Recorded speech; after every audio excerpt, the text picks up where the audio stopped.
So my interest in formal methods has always been on mathematics and verifying mathematics. And I always say that for every one of me, there are just dozens of people doing software verification. And I've always said that that's just not something that I do. So I don't know, maybe it's a little bit kind of a contrarian streak. That's in a workshop on formalization of mathematics, I'm going to be talking about a software verification project. In late 2020, in the heart of the lockdown, I was approached by Ali Ben Sasson, who I know from his days as as computational complexity, proof complexity, but also a crypto guy, an academic. But he went and started a company, co-founded a company called Starkware in Israel. And he approached me, asked me if I would help them use Lean to verify, for certain verification tasks that I'll describe. And my first, reaction was like, well, no, I don't do that. But I'm glad that I kind of listened and decided to give it a try because it's been a lot of fun.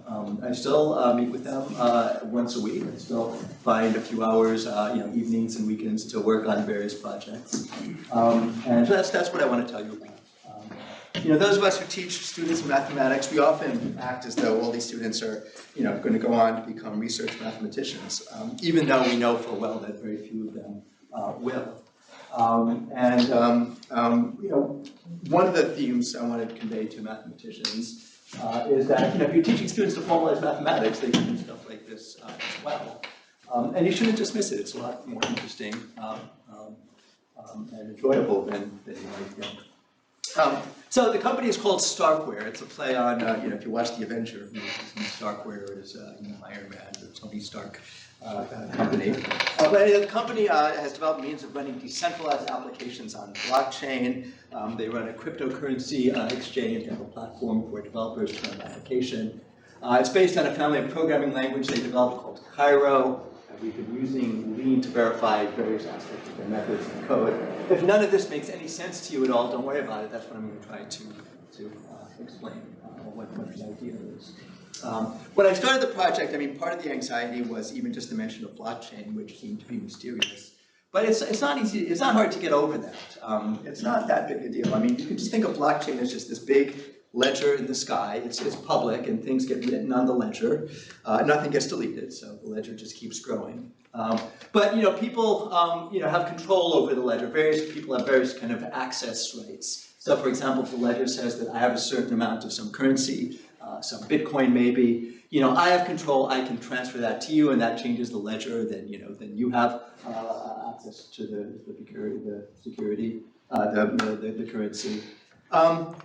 The whole ideology behind blockchain is kind of a funny mix of kind of anarchy and capitalism. The idea is to get banking, governments, courts, every institution out of the picture. If you just have this magical system where people just this magical marketplace where people can just come together and transact, and everything will be just delightful. And so that's kind of the vision. And under the hood, what makes it work is there are lots of people maintaining the blockchain, and there are clever incentives to get them to do that, and there are clever ways to make sure that no one or small group can kind of corrupt or take over things. So it's based on lots of clever ideas and cryptographic tricks, but you really don't need to know them or understand them. You can just think of it in those terms. And then one of the important innovations, I think, by Ethereum was the ability to run code on blockchain. The idea is you can sort of put a computer program on this magic ledger that when something happens, it just gets triggered and it runs, and it makes something happen. And so what that's supposed to do is allow the following. So suppose you and I want to do some kind of trade. I want to give you, I offer to give you some currency, if you give me an NFT, whatever that is, or something like that. And so you do the, do the transaction, you give the thing to me, you do the transfer. What's to stop me from just kind of taking it and just not filling my part? So the idea is what I can do is I can put a contract on blockchain that puts the money in escrow, and says, as long as you transfer, the object to me by thus and such a date, then automatically the money will be transferred to you, and if not, it goes back to me. And once it's there, once it gets put on blockchain, there's nothing I can do to change that. It's part of the permanent thing, right? So you can, in confidence, know that you can do the transfer, and then the code will run, and you will get the currency that you were promised. And again, this is the big deal. You can use it for all kinds of transactions and auctions and exchanges. I mean, you can even set up, corporations with bylaws, about voting rights and who controls what and how that changes. So you can do pretty elaborate things. And again, the whole idea is to get the lawyers, get the courts, get governments, get everything out of the picture, and just make it run. And again, the idea is it's still more cryptographic magic. You just need a programming language and a way of running it on blockchain. So one thing to know about this method is that, running code on blockchain, first of all, is expensive, right? Because everybody maintaining the blockchain has to run the code and calculate the results. So you pay for it. You pay for getting people to run the code. And it's also slow for the same reason, right? You have to build consensus and so on. So when you think of a company like Visa that does tens of thousands of transactions a second, I mean that kind of bandwidth just won't work. And so companies develop what are called layer 2 solutions, or you may come across the term rollup or ZK rollup. But the general idea is what you want to do is you want to minimize the amount of computation you have to do on blockchain. You want to do as much as possible off-chain, and then arrange it so that the minimum amount of computation gets done on-chain to get the job done. And so, so this is what Starkware does. The idea is rather than run the code on blockchain, you find a clever way of publishing short certificates that say, don't worry, I ran the code, here's the answer, and on blockchain you just have to check the short certificates. That's more cryptographic magic, and that's a little bit more closer to the story I need to tell. So let me tell you how that works. So that grows out of interactive proof. It's funny, so interactive proof means something in the computational complexity literature that has absolutely nothing to do with interactive proof in the sense that we know it. The idea is in the 90s, cryptographic schemes were developed that allow people to prove, allow me to prove something to you where you don't have to read the whole proof. It's a probabilistic thing. You flip some coins, you make some queries, and if I can respond to the queries correctly, with high confidence, you know that the proof is true. Translating to the blockchain setting, instead of flipping coins, you generate cryptographic hashes, but still the same idea goes through. So the idea, roughly, the Cairo solution, which I mean is replicated in other ways, but is that we write a program in a programming language, let's call it Cairo, and we arrange it so I'm trying to prove something to you that if the program terminates, that means my claim is true. And then what we do is we compile the program down to a machine, machine instructions. And declaring that there is an assignment to memory that makes the program run to completion is encoded as the existence of solutions to a parametric family of polynomials. So they're sort of tables of polynomials, and roughly the claim that the program runs to termination is to establish that claim is suffice to convince you that that I have an assignment to memory that makes all these polynomials true. And then cryptographic magic provides a short certificate that I, in fact, have an assignment to memory, know of an assignment to memory that makes makes all the polynomials true. So that's the idea. And so again, what I'm trying to prove to you is that you owe me $1 million or something like that. So that's the proof. That's what I want to prove. And so, you should be skeptical of the scheme and think about, well, what can possibly, go wrong with it?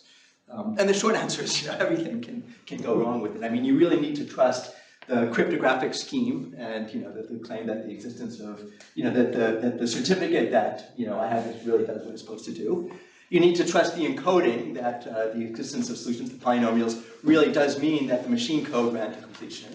You need to, trust the assumption that the machine code has anything to do with the high-level program that you agreed to, and you need to, believe that the program, is correct. I mean, if I wrote the program, you could be mistrustful of a program that I write in order to convince it that you owe me some money. So this is where the verification comes in. And roughly, so with Starkware, with the company, we don't do the last part. We trust the cryptographic encoding scheme and the code to check it on blockchain, so that we just don't touch. So this is, the scheme has appeared in peer review, articles on cryptography and so on. So that we're taking is just kind of a black box. But every other step we have verified. So we've verified the encoding of execution traces in terms of polynomials, and we have a compiler. So we verify program specifications relative to the machine code that is being run on blockchain. Okay, so this is just repeating what I said. So you shouldn't have to try, you have to believe that the Cairo program does what it's supposed to. You have to believe that the translation of machine code is correct. You have to believe that the polynomial encoding is correct. And you have to believe the cryptographic protocol. So we do nothing to verify the last, but we address the first three end-to-end. That's what I want to tell you about. Okay. So the correctness of the encoding of claims about machine code running to completion in terms of tables and polynomials. That was the first project that we did. It took just a few months. It didn't take all that long, and that was a paper in CPP 22. And then the bigger project was then this kind of verifying compilers. That's what mostly we're going to talk about today. So we provide means of proving that again, the execution of explicit lists of machine code instructions guarantees the high-level claims. And so when you put these together, you get end-to-end proofs that, assuming, a certain list of polynomials has a solution, then the high-level claim is true. And that's a theorem, a family of theorems in Lean, and we just trust the cryptographic protocol. Okay. So let's see. So let me sort of spell out a little bit more. So more precisely, Cairo is kind of a description of a register machine that, it's a machine architecture that's encoded on blockchain. And then, there are a family of languages. So there's like an assembly language, which is very close to the machine language. Then there's kind of a higher level programming language called Cairo 0, where you've got variables and structures, and you can write functions and call each other and so on. And that's compiled down to the assembly language. And since the project started, they've developed a new programming language, a full-blown language called Cairo that's higher level. It has type safety guarantees. So Cairo 0 was written in Python and looks a lot like Python. The Cairo compiler was written in Rust and looks a lot like Rust. And there's kind of a funny artifact that when people implement a programming language in another language, the language that they implement looks like the implemented language. So Cairo is now kind of the user-facing language, the high-level one. What I'm going to talk about today is Cairo 0. And one thing to keep in mind is, again, it's in some ways this is just kind of software verification, right? We're proving that when you run a program, it does something or other. But really, running a program is meant to prove something. Again, to prove that the result of a transaction or an auction and so on is what has claimed. So running a program is really proving. And so, the engineers at Starkware use terminology of soundness and completeness, which is familiar from proof systems, but it carries over to the setting. Right? So proving soundness means that if the program runs to completion, then the claim I'm making is true. Right? So successful execution of the program successfully, proves that the claim holds. Completeness is the other way. If the claim holds, then the prover can make the program run to completion. It can put values in memory such that the thing will complete. So the first one says that if I prove something to you, it holds. The second one is, if it holds, that guarantees me that I can prove it, that I can get the program to terminate. So for the first part of the project, so they're interested in both. For the first part of the project, I'm going to focus on soundness because that was the claim that was more important to the users, to convince users that the programs are, that the cryptographic proofs are, are doing what they're supposed to do. So this talk is about proving soundness of programs written in this intermediate language called Cairo 0. And so, so now I'm being like, when somebody sits next to you on the train and want to show you pictures of all their children and tell you how wonderful they are. I mean, here's just kind of a summary of all the wonderful things that we've done together. So as I said, we verified the algebraic encoding of Cairo execution traces. We built a verifying compiler for Cairo 0. We verified the correctness of functions in the Cairo 0 library, including mathematical computation, data structure operations, elliptic curve computation, and digital signatures. For the newer language, we built another verifying compiler and verified basic functions in the library, including proving soundness and completeness, and now we're working on other things. So today I'm going to talk about a verifying compiler for Cairo 0, and then in particular verifying elliptic curve computations. Okay, so again, the picture in your mind is that the programs are meant to prove claims to a skeptical verifier. So for example, if I want to prove to you that f of x is equal to y, right, the result of, that f of x is, so we write a program that computes f of x, right? I compare it to y, and if they don't come out the same, we design it so that the program crashes. Right? So the claim that the program didn't crash, that ran successfully to completion, is my proof to you that f of x is equal to y. Right? And what we do is we make public the program, and we make public the data x and y. Right? You see that in the certificate. Again, the assignments to memory, they can be hidden to you. I can do non-deterministic. The program can have some non-determinism, and I can do things that are hidden to you and don't appear in the certificate. But again, what you get to see is the program and x and y, and again, if you believe that the program is correct, knowing that the program ran to completion tells you that the computation does what it's supposed to do. And so this gives you a funny way of thinking about it. So if you're looking at a program and there's an instruction like x equals y plus 5, I should have mentioned that the programming model is read-only, right? So as the prover, you can't change things in memory. As the prover, I'm supposed to cleverly put things in memory that make everything work out. And so, in an ordinary programming language, when you see, x equals y plus 5, you think of that as an instruction that says, just, calculate the value of y plus 5 and put it in memory location, corresponding to x. But in this setting, you can think of it in two ways, depending on whether you're thinking of it as in terms of soundness or completeness. So in terms of completeness, this is a hint to future me as the prover that, if I want this program to run to completion, I better make sure that, that I put the value of y plus 5 in that memory location. But from the point of view of soundness, of you, it just says that I was successful. Right? So if the program runs to completion, and at that stage, these two values were in fact equal. So it sometimes, so focusing on soundness gets you to think about things in slightly different ways. It's not computing things; it's verifying, computations that the prover did and kind of arranged in memory. Have you purposely exchanged the roles of f, x and y? X equals y plus 5. Wait, consider x equals. The f of x equals y. Or are we not supposed to? Are we not supposed to compare? Prove f of. No, say it again. To prove f of. Are we not? Oh, I'm sorry. Oh, x plus y equals y plus 5. No, yeah. Oh, sorry. The That's first trivial. sentence had nothing to do with the second. No, I'm no sorry. Yeah. reason for that. Maybe I should have said y equals x plus 5. Yeah. Sorry. Okay. Yeah. No. Yeah. Sorry about that. So anyhow, novelties of this is that, again, the fact that the programming language is a proof language introduces some quirks. So for example, the memory model is read-only. The fact that we're doing this cryptographically introduces some quirks. So x and y are always elements of a large finite field.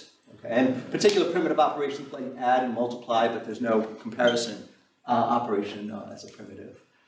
But an interesting thing is, again, from the specification of from the high-level specification down to the polynomials that are being verified in the certificate, our correctness proofs are verified entirely in Lean.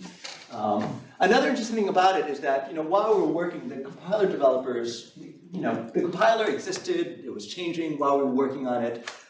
they barely even knew that we were there. So under the hood, what we did was we kind of inserted hooks in the compiler that would log information as we went. And then from that, we just reconstructed correctness proofs in Lean. Okay, so it's interesting that we really didn't need to have any control or say over the development of the compiler. Just after the fact, we could kind of slip in and make it work. Okay, so let me, keep an eye on the time. So the repository, everything is online. There's a CPP paper, there's an ITP paper, and so on. Let me just say something about the low-level assembly language. It's fairly simple, the register. So instructions are 15 1-bit flags, and then there are 3 16-bit vectors. And the flags tell you whether it's an assertion or a jump instruction or a conditional or a call or a return. And then the flags will tell you, if it's an assertion, what the operands are. So there's the registers, there's an allocation pointer, there's a frame pointer. So, in one step you can say the value pointed to, memory location, allocation pointer plus 3 is equal to the value in the frame pointer minus 5, plus 3. So it's just a very, very primitive, very basic assembly language. And the operands there are just plus and times. They're just computations over field. So we have a specification of the semantics, what it means for a program, in this machine code to run to completion. And it's exactly what you expect. There is a sequence such that there is a halting state. There is a designated halting state. And saying that your program runs to completion just says there is a sequence of states such that the first one is the starting state you designate, and each one follows according to the semantics. Okay. And so in the interest of time, I don't want to read through this and fixate on it. So it's just saying it that a halting machine, that a Turing machine halts. It's just the usual statement. And so the compiler, emits assembly code, which translates fairly directly to these instructions with, again, the 15 1-bit flags and the 3 registers and so on. We want to prove things about those numbers, right? Those 63-bit numbers, but they're fairly well represented by the assembly. And so what we did is we hacked up. Oh, by the way, the work I'm describing today is in Lean 3. We've now moved on to Lean 4, but this is still Lean 3 code. And so the first thing we did is, we hacked together Lean syntax to describe the assembly language instructions. And so what we're doing is we're proving things about, sequences of instructions, which really are notations. They're really numbers. They translate to numbers.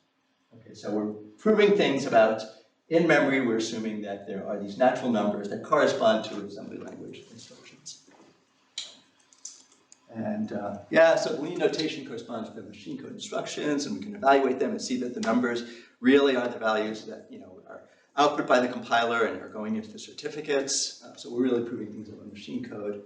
And then we wrote tactics that enable to step us through the machine code. So, the semantics says that, if you're in a certain state and looking at a certain instruction, it tells you how to compute, the next state. And you can write down, theorems in Lean that describe the next state. And it'll be a computational description. They'll say things like, if you're looking at an assert instruction, then, well, if this flag set, then the next value of the program counter is 1, is the program counter plus 1, advances 1. Unless maybe there's the next element is an immediate argument, in which case it goes ahead 2, and so on. So all your steps are described in terms of how you compute the next state. But for any particular instruction, you can carry out that computation, or you can get Lean, to do it with rewrites in the simplifier and so on. And that's what we do. So we have, we wrote tactics. Again, you're not supposed to look at this too closely, but there's kind of a step assert, step jump, step assert, step return, that basically says, given that this instruction is in memory at a certain location, just calculate what the next state is. All right, and so you've seen that we've kind of stepped through the program. We're trying to show that assuming the program is in memory at a certain point, and various values are on kind of the call stack. If it runs to completion, then something happens. And now we've kind of jumped through some steps, and so now we've got to the state where the program counter has advanced 22 positions, and the allocation pointer has been added 5, the frame pointer has been unchanged. And the fact that you've stepped along tells you more, gives you more information, and it tells you that certain things are equal. And so, yeah, so basically reasoning about an assembly language program is just kind of stepping along and reasoning about each step, each instruction, and what it does. Right? But what you really want to reason about is code like this. Right? So these are some of the most basic functions in the program library. Again, the details aren't too important, but the idea is cryptographic magic gives you a range of values in memory that are field casts of 128-bit unsigned integers. And your range check pointer always points to something in that block. Right? So the first one is called assert NN. It's how you assert that a field element A roughly is the cast of a 128-bit integer. You just assert that it's equal to the value at the range check pointer. The second one is a way of asserting that A is less than or equal to B. You're really saying that B is A plus some unsigned 128-bit integer. And then assert NNLE, does both. It says that A is an unsigned 128-bit integer, and then B is A plus another 128-bit integer. Right. So you want to write specifications for these things, like I just described, but then you want to prove that. I guess I don't have the assembly code. You want to prove that the corresponding assembly code does what I just said it does. Right. So so we want to write specifications about the high-level Cairo function. Oh, I'm running out of time. And show that the machine code meets the specifications. And we have a Python tool that does it. Yeah. So okay, let me jump ahead to elliptic curve computation. And there we go, elliptic curve computations. Okay. So this is one of the things that we wanted to verify because they're used to validate digital signatures that are used then to justify transactions. So as Kevin will tell you, an elliptic curve, well, maybe I got it wrong, he'll tell you the right thing, but elliptic curve where a field of character not equal to 2 or 3 can be described as a set of solutions to an equation in the form y squared equals x cubed plus ax plus b. And there will be half-point points, and there's one additional point at infinity. And for digital signatures, you want to verify computations over elliptic curves. There's an addition law. So for the well, the 0 point, x plus 0 is x, and so on. But if x and y are affine points, so if you want to add, the affine point corresponding to x, comma y to itself, there's a computation. If one is the negative of the other, there's a computation. Otherwise, there's a third computation. So they're just kind of fractions of polynomials. That's the addition law for elliptic curves.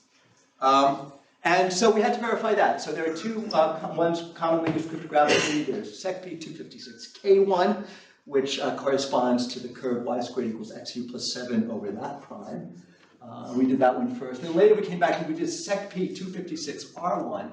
I don't know the idea behind it. I think the idea is, y squared equals x cubed plus 7 is too simple, and then you worry that maybe the government, designed that and has a clever hack, for inverting it or something. You're talking to Tom again, I think. What? You're talking to Hale. Well, yeah, because there's this SecP256R1 where, the prime is something a little bit more complicated, but the polynomial is, y squared equals x cubed minus 3x plus b, where b is this thing in hexadecimal.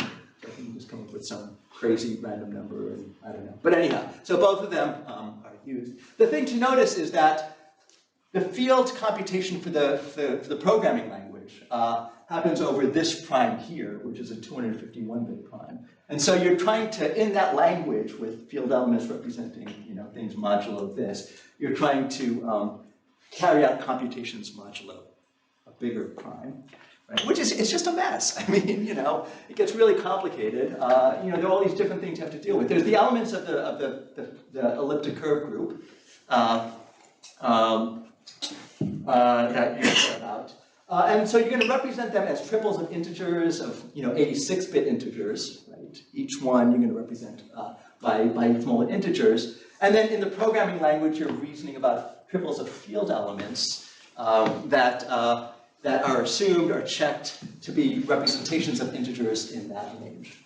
Okay, so they're just all these messy computations where you're working with elements of one field to reason about elements of another field. And the code, it was just very, very fiddly, lots of optimization tricks. But just to give you a flavor for how it works, so in the Cairo code, this is the SecP256K1. So this is the Cairo code, so it's called EC_mul_inner. This is an inner loop for the scalar multiplication. So roughly the way you do scalar multiplication is by repeated addition. You keep adding and doubling and doubling and adding and dividing, and so you do the usual trick. And so there's an inner loop that does that. And so the first 3 lines are comments written by the engineers explaining what this thing does, given a scalar, an integer m in the range from 0 to 250 and a point on the elliptic curve.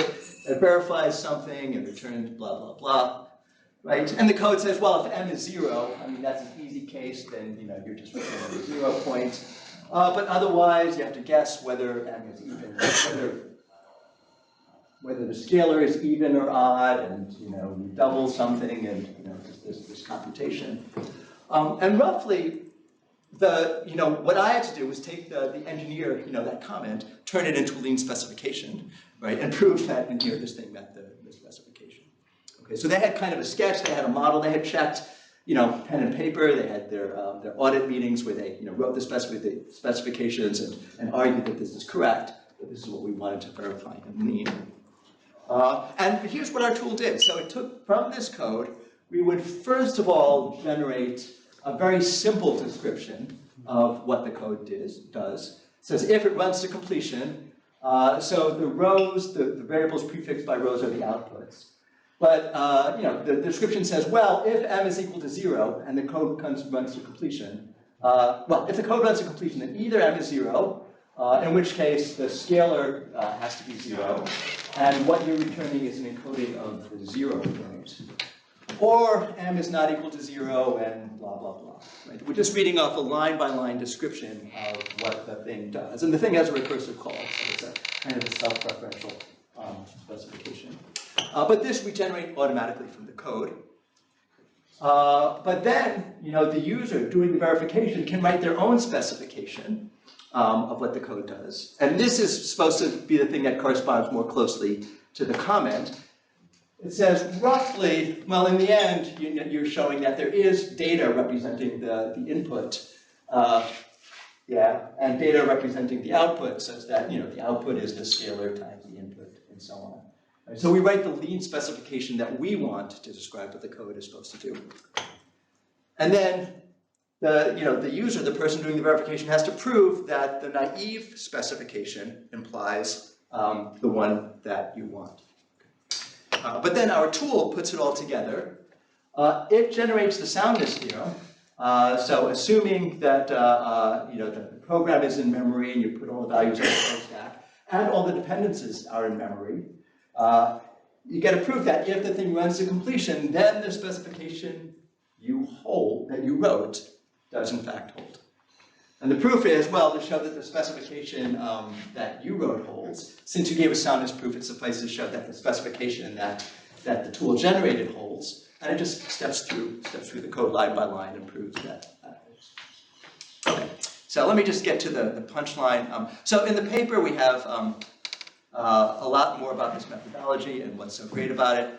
But let me just come to the punchline. So to do this, we had to formalize the group law for elliptic curves. So there it is, right? So 0 point plus b is b, a plus 0 point is a. Otherwise, if they're both affine points, it's the recipe that I gave. And you have to prove that the group law really is a group. And so, our formalization of the SecP elliptic curves initially had one sorry. So each elliptic curve, there's one sorry. Kevin, tell everybody what the sorry was in our associativity. That's associativity elliptic curve. So for years, every 3 months, like clockwork, on the Zulip channel, somebody would show up and say, I've been thinking about this, do we have the group law? Do we have the verification of the group law for elliptic curves? And somebody would say, no, we've talked about that before, and there would be a link to the previous discussion. And then there would be a flurry of discussion for about a week. People going back about how hard can it be? They've done it in Coq, can't we find a nice way to do it? And then Kevin would chime in and say, look, whatever you do, it's got to work for characteristic 2 or 3, otherwise you guys are totally worthless. And there would be this discussion, and then it would fizzle out. No, 3 months later. formalization. What? No formalization works in full generality. Well, okay, no, yes, indeed. So there it is. So in our initial thing, we had thousands of lines of code, in the repository, in a paper, and so on. There was that one sorry. But then, as we were finishing that, David Amanjanada and you verified the group law on lean. The paper, we still had the sorry, but we mentioned this work. Just a couple of months ago, we were preparing this for a publication in the Journal of Automated Reasoning. We finally have to update this and get rid of that sorry. The biggest work was updating to the most recent version of Lean 3, because this was pushed into MATLAB right before the port. And right before the port, there was this flurry of activity, moving things around, getting ready for the port. But then it was trivial, it was easy. So we just had to show that ours embeds into theirs. So their curve is their curve, EC point is ours. So we map their 0 to our 0, and their xy to our xy, and their proof that xy is on the curve to our proof that xy is on the curve. And then we go back. And of course, you're just going from x to y and x to y, and it's irrelevant anyhow. So of course, they're left inverse to each other. The hardest part was showing that their description of the addition law in full generality when specialized to our parameters corresponds to our, right? And that's just showing that slightly different descriptions of the calculation went away. And there it is. There goes the sorry. It's just So you want to show for every a, b, c if a plus b plus c equals a plus b plus c. Well, because you embed it in their curve because injective is enough to show it there. But then, the mapping just factors the addition, there's just associativity on their side. And that felt really good. So, okay, and that was my last slide. So, yeah. Well, so I guess the theme to computer scientists is, if you're interested in blockchain verification, we're doing great work and, it all worked. But again, the message to, as I said, the message to mathematicians is it's really kind of fun and it's kind of cool. Okay, so thanks very much.